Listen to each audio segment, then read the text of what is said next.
asalaamaaleykum sama gars yi dalaa den ak jàmm seen cours anglais yi ngeen xamante ni seen xarit Mouhamadou Ndam Jigéen moo leen koy may.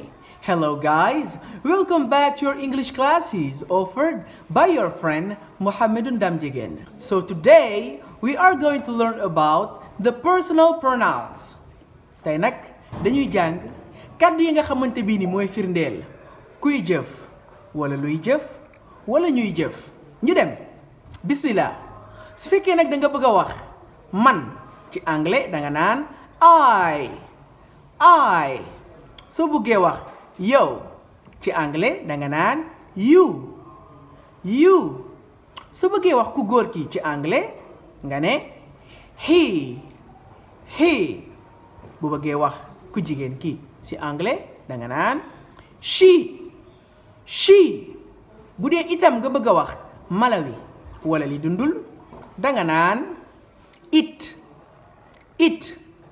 su bëggee wax ñun ci anglais mooy we su bëggee wax yéen ci anglais mooy you su bëggee wax ñoom ci anglais tamit mooy they leer na macha allah kon mbokk yi loolu lañ leen indiloon tey si seen cours anglais di leen jox dig daje beneen yoon si seen beneen leçon.